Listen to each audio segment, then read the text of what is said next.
मेरी ना एक दफ़ा इमरान खान साहब से मुलाकात हुई। ये मैं बात बताऊंगा, शायद लोगों को बुरी भी लगे। इमरान खान साहब इसकी गवाही देंगे। इमरान खान साहब बैठे हुए थे ज़मान पार्क में और ऑपरेशन के चंद दिनों बाद की बात है।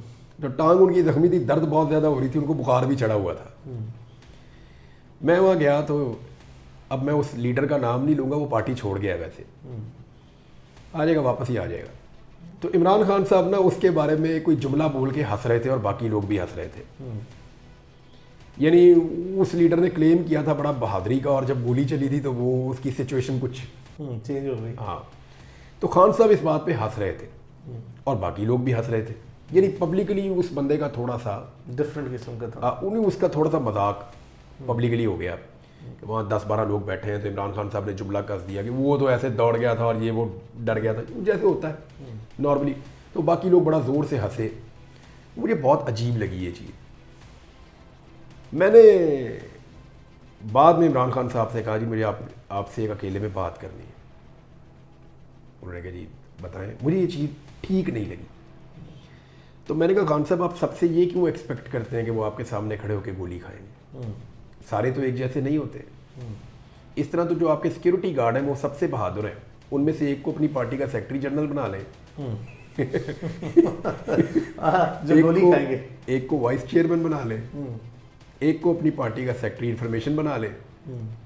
तो वो तो बहुत दलेर लोग हैं जो आपके गार्ड है, एसएसजी कमांडोज हैं, और वो उन्होंने गोलियां खाई अली मेरे सामने।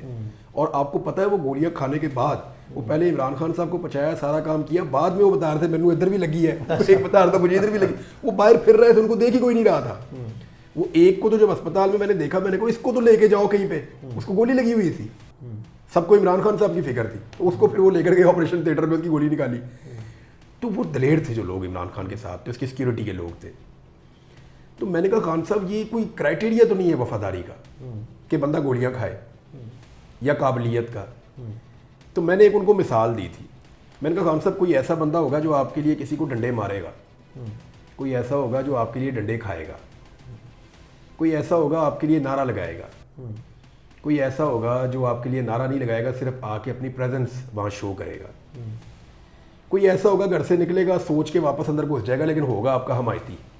मैंने कहा कोई ऐसा होगा जो अपना दरवाज़ा बंद कर लेगा और जानमाज बिछा के आपके लिए सारा दिन दुआ करेगा। तो हो सकता है वो जो जानमाज बिछा के आपके लिए सारा दिन दुआ कर रहा हो वो आपके सबसे ज़्यादा काम आ जाए। तो इमरान खान साहब ने मुझे कहा हाँ ये ठीक है बात।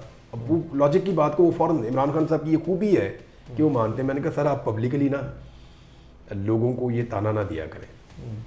हो सकता है कि वो आदमी दिल से आपसे पता नहीं कितना प्यार करता हो या उसके दिल में कितनी इज्जत हो आपके लिए, लेकिन वो गोली खाने का आदी ना हो, या वो बुज़दिल हो थोड़ा सा, या वो गोली चलने से डरता हो, या वो ज़ोरदार आवाज़ से खौफ खाता हो। ये अफ़गानी जो है ना हमारे भाई, अब वो इतनी गोली चली है अफगानिस्तान में, वो सारे गोलियों के लिए यूज टू हो गए, आदी हो गए। इधर बंद रोड पे गोलियां चलती थी, पुलिस मुकाबले होते थे, अफगानी सर उठा उठा के देख रहे होते थे किधर गोली चल रहा है, किधर गोली चल रहा है, वो ये कर रहे होते थे। क्यों? वो भाई उन्होंने बचपन से यही देखा, उन्हें परवाह ही नहीं है।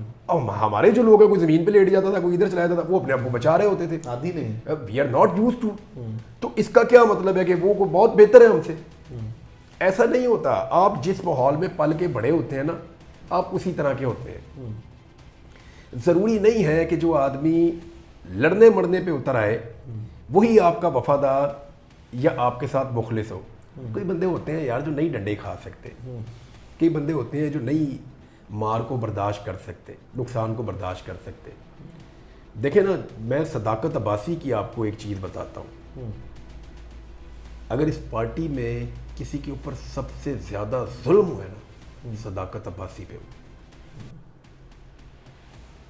ये लोग ना मिक्सअप करते हैं कि ख़वातीन जेलों में 1-1 साल से, जब उन्होंने काट ली जेलें 1-1 साल, तो सदाकत अब्बासी के 35 दिन में क्या हो गया? वो भाई वो एक दिन 1 साल के बराबर है। जी हाँ। इनको उस तकलीफ का, उस कर्ब का अंदाज़ा ही नहीं है। ये समझ नहीं सकते उसको, क्योंकि ये उसमें से कभी गुजरे ही नहीं। बहुत आसान है बातें करना, बात करना बड़ा आसान है। सदाकत अब्बासी की और उस्मान डार की, या बाकी लोग जो लोग गायब हुए, या अभी अहमद फरहाद की, ये तकलीफ जेल में रहने वाला बंदा समझ ही नहीं सकता। सवाल ही पता नहीं होता। There is no parallel, understand ही नहीं कर सकता। There is no parallel. तो ये ताना देना बड़ा आसान होता है कि फ़लाँ नहीं खड़ा हुआ, फ़लाँ नहीं खड़ा हुआ। एक्चुअली हर एक की अपनी अपनी कैपेसिटी है, और एक पॉलिटिकल पार्टी में सारे देखें, आप फौज नहीं बनाई है, आपने पॉलिटिकल पार्टी बनाई है। या अगर आपने कोई मिलिट्री बनाई है तो फिर आपके पास सारे फाइटर होने चाहिए, एक जैसे फाइटर होने चाहिए, सबको बॉक्सिंग आनी चाहिए, सबको गोली चलानी आनी चाहिए, सबको मरने के लिए, मर मिटने के लिए तैयार रहना चाहिए। भाई एक मिलिट्री में भी सबको निशाने इधर नहीं मिलता, कोई बहुत बहादुर होता है उसको मिल जाता है, कोई नहीं बहादुर होता उसको नहीं भी मिलता। कोई कम बहादुर होता है, कोई बेचारा लड़ाई में जान भी छुड़ा रहा होता है, कोई लड़ाई में आगे बढ़ के लड़ भी रहा होता है। जब एक फौज के अंदर जिसको बनाया ही लड़ाई के लिए है, उसमें डिफरेंट कैटेगरी के लोग हो सकते हैं, तो एक पॉलिटिकल पार्टी में नहीं हो सकते, बड़ी आसानी से हो सकता है। और वो पॉलिटिकल पार्टी तो लड़ने के लिए ट्रेंड भी नहीं है, वो तो नजरियाती बुनियादों पर लोगों को कायल करने के लिए बनी है। अब आप आरफ अलवी साहब से कहें कि आपने डंडे खाने हैं, ये तो नहीं हो सकता। How is it possible? वो शरीफ आदमी, डॉक्टर है। अब फवाद चौधरी ने मुझे बहुत पहले बता दिया था, उसने कहा जो शबाद गिल नाल होई है, मैं तो भाई 2 घंटे नहीं कट सकता। रियलिस्टिक अप्रोच है। उसने कहा भाई सच्ची बात है, पब्लिकली उसने मुझे लोग बैठे यार मैं जो शबाद गिल नाल हुई है मैं 2 घंटे नहीं कट सकता। फिर भी आप ये देखें वो कितने महीने जेल काट के आ गया फवाद चौधरी। तो इसको हमें थोड़ा सा अंडरस्टैंड करना पड़ेगा। जो पब्लिक की डिमांड है ना, पब्लिक हर आदमी में हीरो ढूंढती है। तो एक जो पूरी फिल्म बनती है ना, उसमें हीरो एक ही होता है, वो इमरान खान को रहने दें। नहीं। अब आप सबसे अगर एक्सपेक्ट करेंगे कि वो इमरान खान की तरह ऐसे करके खड़ा हो जाए, या इमरान खान की तरह मौत को गले लगाने के लिए तैयार हो जाए, या इमरान खान की तरह हर खतरे की आंखों में आंखें डाल दे, सबसे आप एक्सपेक्ट करेंगे तो आपको नाकामी होगी। एब्सोल्युटली। वो एक ही है ना। देखें, वो जिन हालात में पैदा होके बड़ा होता है, जिन हालात से गुजर के वो यहाँ तक पहुँचता है, क्या सारे उन हालात से गुजरे? नहीं। वो एक स्पेशल हालात के अंदर ट्रेंड हुआ आदमी है। फिर उसने मुख्तलिफ किस्म की तालीम हासिल करते करते दीनी तालीम में आया, तसव्वुफ की तालीम में आया, वो एक लेवल पे पहुंच गया।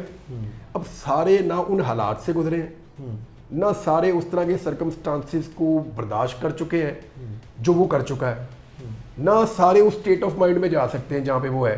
अच्छा, मुमकिन है कोई इससे ज़्यादा अपने आप को इससे ज़्यादा सख्त साबित कर दे, मुमकिन है कोई कर दे, लेकिन उसके हालात मुख्तलिफ होंगे ना। तो जो आदमी जिन हालात में पल के बड़ा होता है ना, वो उसी तरह से रिएक्ट करता है। मैं जस्टिफाई नहीं कर रहा किसी ऐसे आदमी को जिसने बहुत बुज़दिली दिखाई है, और जिसने, देखें, कमज़ोर आदमी में, ताकतवर आदमी में फ़र्क होता है, मफाद परस्त आदमी में और लॉयल आदमी में भी फ़र्क होता है। उस्मान डार की ज़बान बोल रही थी, बॉडी नहीं बोल रही थी। गौर कीजिएगा मेरी बात में, बॉडी लैंग्वेज डिफरेंट। सदाकत अब्बासी की ज़बान बोल रही थी, शेख रशीद की ज़बान बोल रही थी, बॉडी नहीं बोल रही थी। फरूख हबीब की ज़बान और बॉडी दोनों बोल रहे थे। जो चौहान साहब हैं, फ़याज़ुल हसन, उनकी ज़बान और बॉडी दोनों बोल रही थी। इसको आप अंडरस्टैंड करें, इस फ़र्क को आप समझिए। फवाद चौधरी उधर IPP की मीटिंग में मुंह छुपा के बैठे हुए थे। बॉडी लैंग्वेज आपको बताती है कौन बंदा मजबूर है और कौन बंदा खुशी खुशी आया, आपको समझ आ जाती है। तो मेरे ख्याल में ये जो क्राइटेरिया बहुत हमने सख्त किया हुआ है ना, सबको कसा हुआ है। ये नहीं होना चाहिए। सबको कसा हुआ है कि लड़ जाओ। नहीं यार, सारे नहीं कर सकते, हर तरह के लोग होते हैं, नरम भी होते हैं, गर्म भी होते हैं, हर एक की अपनी एक्सपर्ट। एक बंदे की हेल्थ में एक्सपर्टीज है, सारी ज़िंदगी उसने हेल्थ में गुजारी है, वो सड़क पे डंडे तो नहीं खाएगा ना, वो और तरह का आदमी है। अब सारे अली अशफाक तो नहीं होते कि सारे काम कर लेते हैं। डिफरेंट किस्म की एक्सपर्टीज है।